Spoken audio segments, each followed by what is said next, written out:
So I wanted to try my hand at one of these video reviews to look at movies of my interest, whether they're movies I saw when I was a kid, or ones I wish I saw. Or even ones I'm thankful I didn't see. With that being said, let's look at something you might have seen when you were a kid, The Adventures of Milo and Otis. This is a movie from 1989 about a cat and a pug who get separated on a journey through miles across the countryside to be reunited. It's a nice simple tale of friendship in the midst of peril, discovery, and of course, adventure. Many kids grew up watching this movie, but what most of them didn't know is that this is actually a re-edited version of a Japanese movie from 1986 called A Kitten's Tale, The Adventures of Chatran.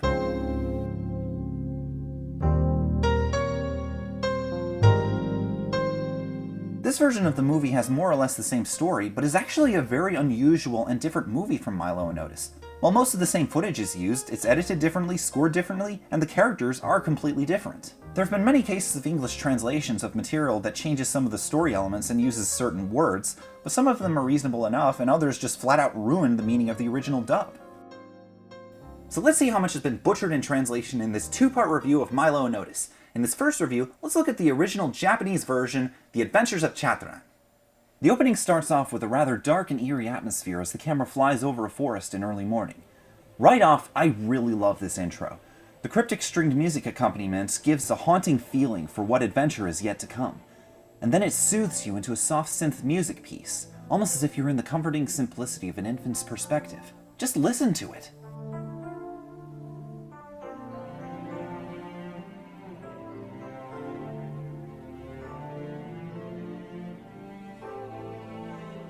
It's like we're hearing a 1980s lullaby. The cinematography is gorgeous, and the whole aesthetic is just wonderful to take in. And then we get our first bit of text narration and... wait, what? Stars are the children of the sky, mushrooms are of the earth,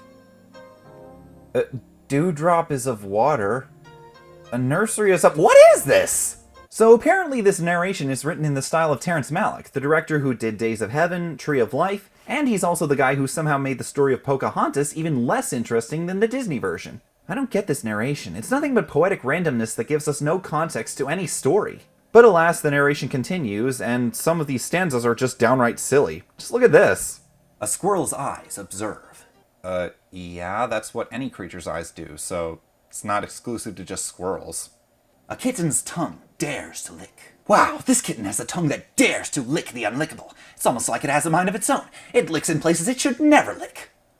A puppy's paws scratch at random. No it doesn't. There are actually very specific reasons why a puppy would scratch at something. Either it's curious about something, it's afraid of something, or it's just playing around with something. But moving on past this pointless poetic bullcrap, we get a look at our initial setting of the farm with its animals as we pan upward to a cat with her kittens. This time we actually get some audible narration establishing some characters. 牛小屋の中で生まれた7匹の子猫たちの中にちょっと風変わりな子猫がいた。チャトラン。We see some cute kitten footage put together. Chatran walks to the edge of the loft and falls off, and it cuts away with no point or consequence. Never mind. The springtime morning arises, and we get more atmosphere exposure. さあ、朝だ。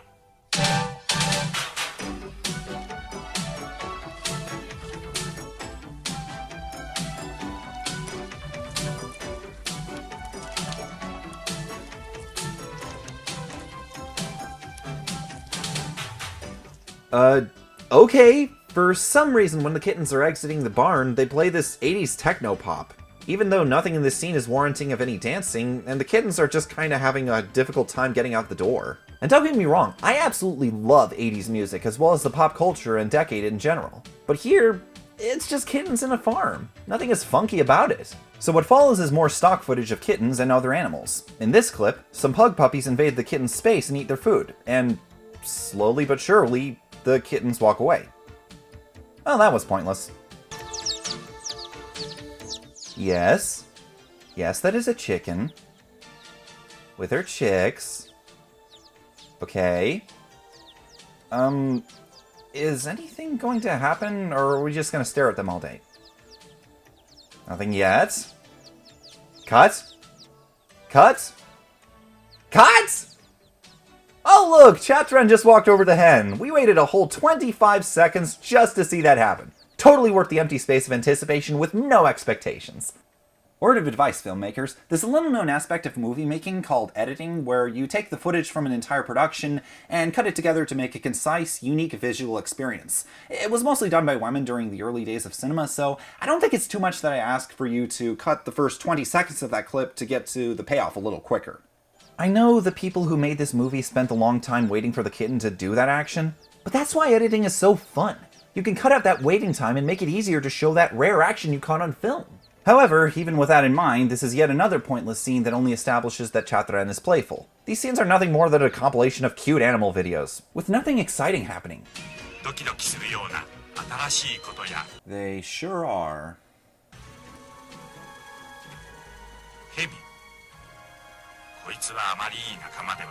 What's this? Conflict? Oh no! Please, go back to the boring cat videos. This is too much for the kids. So Chatran's mother is fighting off a snake, and it cuts away to the next scene without any proper resolution. Okay, seriously? You can't keep abandoning these scenes without giving them a result or purpose. Whatever. Anyway, we have a scene where Chatran falls into the water and is swept away to a mound of grass in the middle of the river. His mother swims up to him and helps guide him back.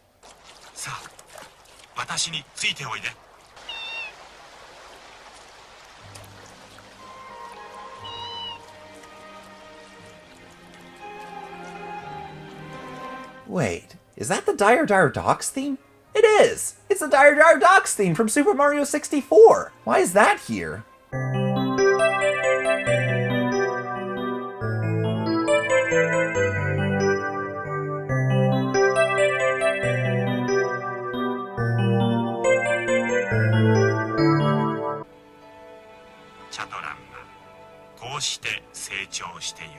He sure does. So then we iris wipe away back to the barn where Chatran meets a pug puppy. I don't know if this scene takes place the next night or if it's a flashback to the previous night. And it's frustrating because the narration doesn't tell us anything. Literally, this whole scene plays out and there's no explanation for it. Why not? It's clearly the pivotal point in the movie because it's when Chatran meets his best friend. Why would you tell us, narrator? Why? But instead it just comes off as another cute animal scene for pointless filler. Not like this movie was telling that much of anything in the first place. We cut to a mere 3 months later where Chatran is playing with more stock footage of forest animals. Oh, like you should have done in the previous scene? Top-notch editing, guys. You put the narration track in the wrong scene, you morons! Anyway, the pug's name is Pusky. According to the narration, he's a clown. So that means more playing around stock footage.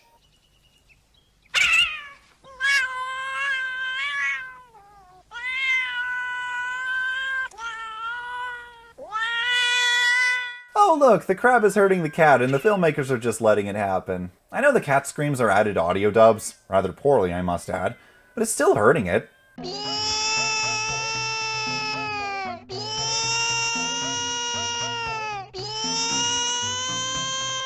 After playing a game of hide and seek, Chatran gets into a wooden crate and then drifts down the river.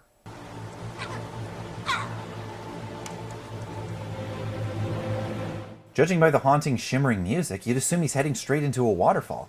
Actually, no, there's no waterfall or any immediate threat anywhere nearby at this point, so he's not in any real danger yet. Granted, this is the inciting incident of the movie, but it's still a little overdramatic.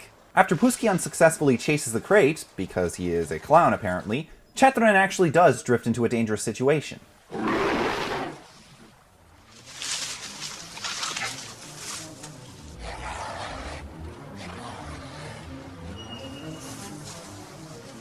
What the heck? What is with this music? It's got the suspense part down, but it's just weird. You know what music this sounds like? I'll play it for you just so you can see.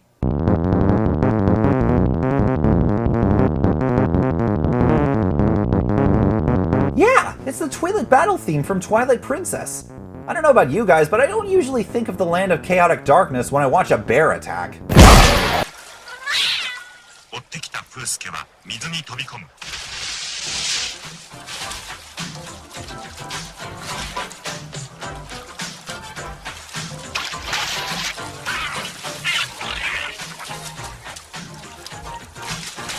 Oh my gosh. You just keep this random inappropriate music coming, don't you? The heck is with this music? It's hard to get invested when it sounds like I'm playing Super Mario Brothers. What is this this movie's obsession with Nintendo? Do all Japanese soundtracks have to inexplicably sound like video game music?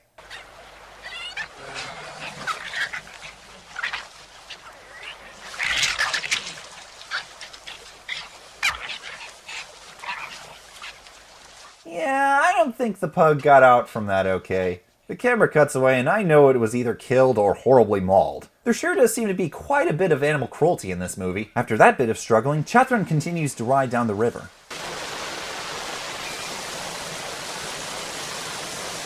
Oh, now there's the waterfall. Maybe you guys should have saved that dreading torrent music for this scene. Instead, throughout the build-up and fall of the waterfall, there's no music. Eventually it comes to night and we get more pointless text narration. Oh, goody. And nothing of interest was said. Let's see what Puski is up to. So Chatran's box stops in some marshlands and he runs away to encounter some forest shenanigans.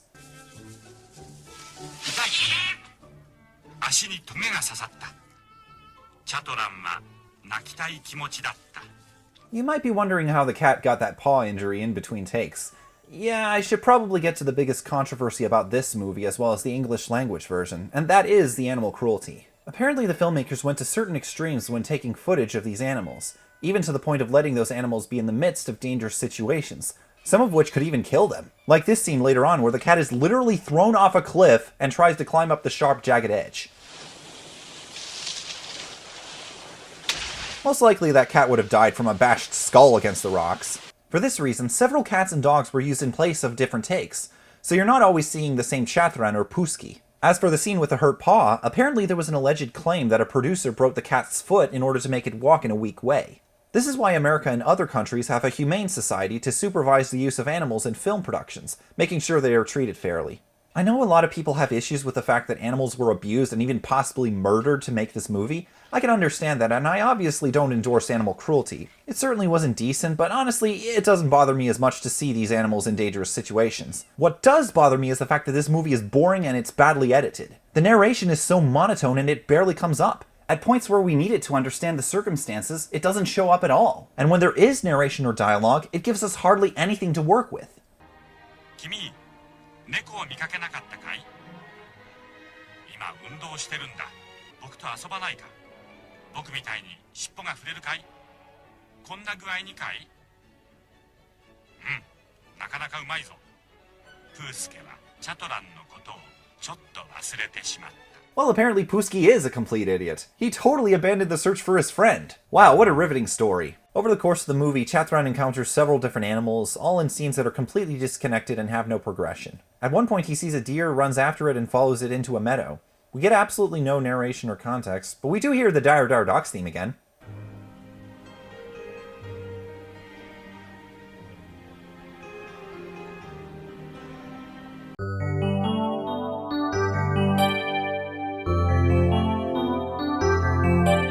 Yeah, it totally makes perfect sense that this scene gives me the feeling that I'm underwater.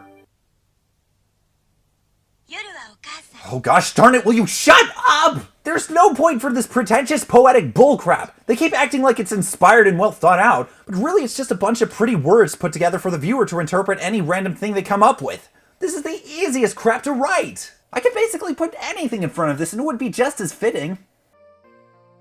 空気が空からです。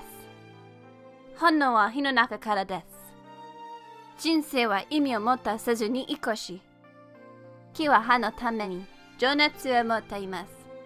Later on, Chatran climbs up a tree and sees Puski running towards him. Oh yes! Wonderful! That means the movie is almost over! I was really beginning to get fed up with it. So now we get to spend the last act of this movie with the journey home. They end up finding a field of grazing cows and I guess some bulls chase after them and scare them.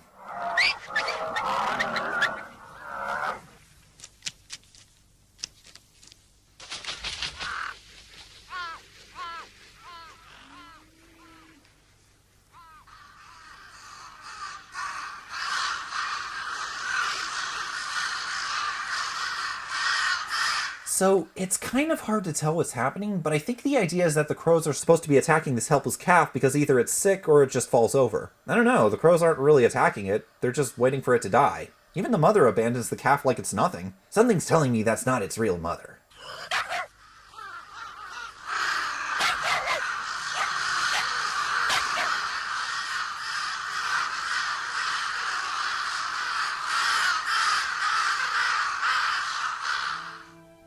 ースケはチャトランを残してカラスの群れを追ってまたどこかへ行ってしまった。 What? Are you serious? Pooski finally finds Chatran after this long journey, and then he goes ADD and is distracted with playtime with the crows? Is Chatran really the one who needs rescuing? I think Pooski's the one who's lost himself. So, you know what that means? We're gonna have to wait even longer for this plot to be resolved. I know there's only 30 minutes left, but this change of course in the story ruins the pacing and makes it even more insufferable to sit through. Later that night, Chatran stays in an owl's nest and we partake in another scene that is long, boring, emotionless, and has no sense of pacing or tight editing whatsoever.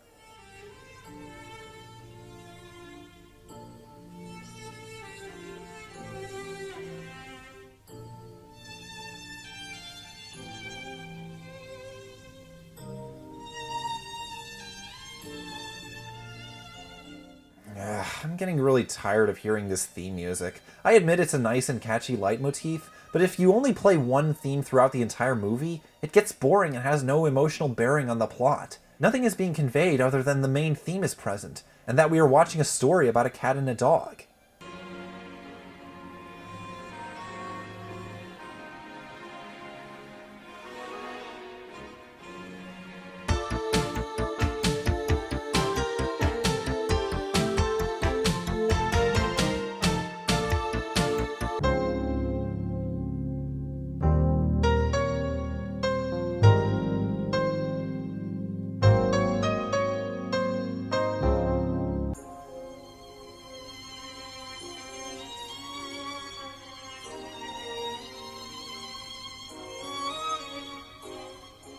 This is why you need individual character themes or location themes. Something that gives that sense of variety and emotion. Something that properly tells us how to feel. And while there are softer and harder variations of this theme music, it's still just the same theme. To add to the topic of lacking emotions, this dream sequence should be a high point where it shows Chatran's childhood days where things were simpler. But because animals don't convey emotions as well as humans, we don't know how Chatran feels about this. That's fine, you can only get so much out of animals, but that's why narration in this case would be helpful. If you can't show us the exact emotional nostalgia, you can help elaborate on it with some brief descriptions.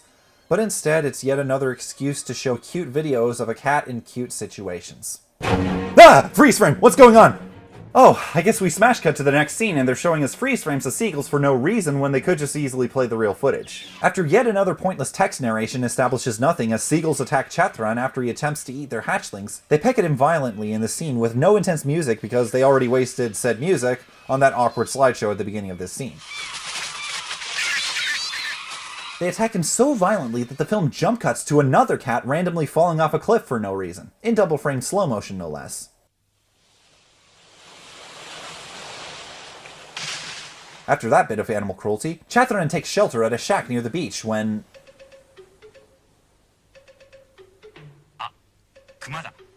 Shh! Stay quiet now. I think the bear wants to do the conga.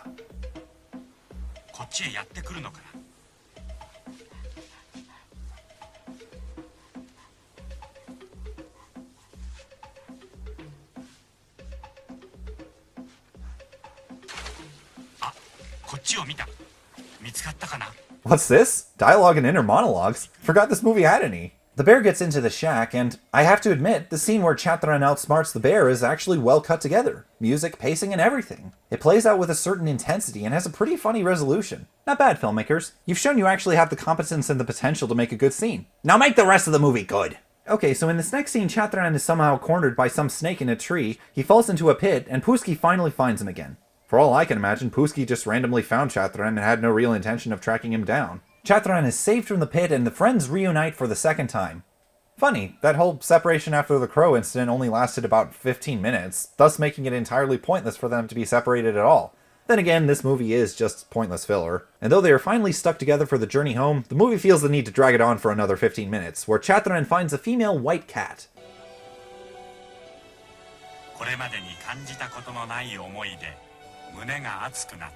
Oh, he sure does, alright. Yeah, it sure is a good thing they cut away at that point. And you don't want to see what would happen if they didn't. Cat sex is freaking terrifying. Jeez! 甚だ面白くない。 And to answer your question, no, I don't know what the female cat's name is, because once again, the movie doesn't tell me.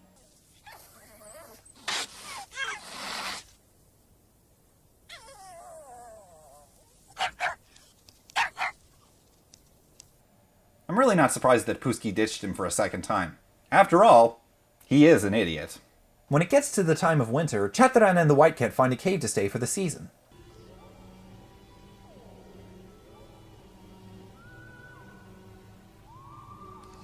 According to the music, the aliens just arrived in the neighborhood. Oh my word! Sheila! Is it the aliens again? She doesn't seem to be feeling good. The dizziness-inducing music is really taking a toll on her. Okay, seriously, what the heck is going on with her? Why is she not feeling good and laying on the... Oh, okay, that's what it is. So the cat is a litter of kittens, and they grow up within seconds of fade to black transitions. Spring finally comes again, and Chatran's litter of kittens come out to see the world. チャトランは父親になった。 Yeah, I think that's already been established. You're a little late on this narration. You want an update on what's happened? I'd be happy to provide it. プースケも健在だ。 Wait, what? When did this happen? Since when did Pusky find a female pug and start a family and... Okay, screw it. The movie's almost over anyway. Chatran and Pusky's family meet, they trample over each other, and are forced by the filmmakers into even more cute animal videos. Then they get on the road to live happily ever after. Cue the J-pop music!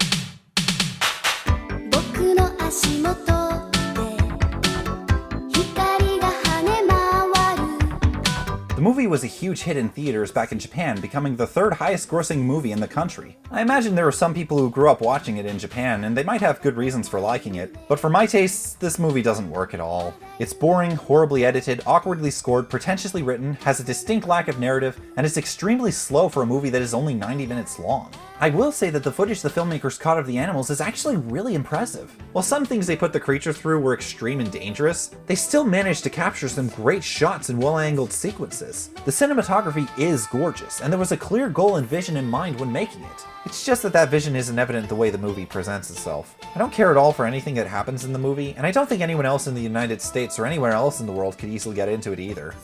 So that was part 1 of this movie review. In part 2, we'll look at the English translation of this movie, so stay around for that movie and see how it turns out.